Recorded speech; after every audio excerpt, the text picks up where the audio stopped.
Ang tahanan natin ay ang Diyos. Be blessed tuwing Huwebes. Ako po si Father Fiel Pareha ng Santo Rosario Parish, Magalang, Pampanga. Tara po at magkapit pandasal na tayo.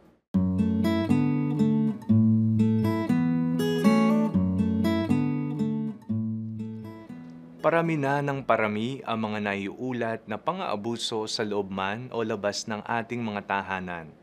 Instead of home as a safe space, it becomes now a place of fear, judgment, and even hell.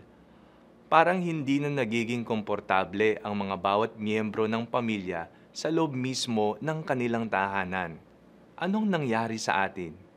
Nagkukulang na ba tayo sa pagmamahal sa ating pamilya, komunidad, at sa bawat isa? Sabi ng isang kasabihan, home is where the heart is.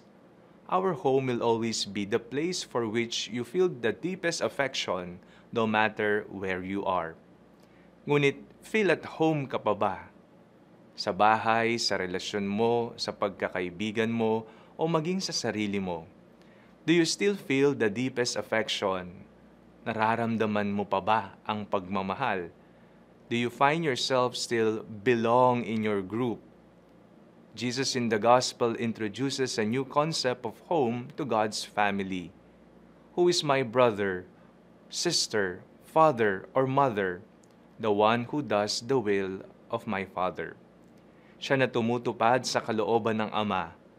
Sa Panginoon, tayo ay ligtas, walang panghusga, walang pananakit. Niloob niya at kaloob niya ang maging bahagi ng kanyang pamilya, ng kanyang tahanan. Isa lamang ang kanyang hinahanap sa atin. Iyon ay ang gawin ang kalooban ng Ama. God wants to make His home in us.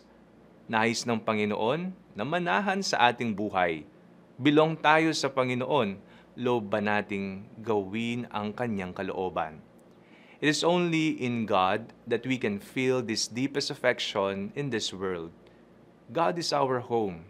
He is our safe space, our sure hope, our refuge and strength. The psalmist says, God is our safe place and our strength. He is always our help when we are in trouble. So we will not be afraid, even if the earth is shaken and the mountains fall into the center of the sea, and even if its waters go wild with storm and the mountains shake with its action. Manalangin tayo.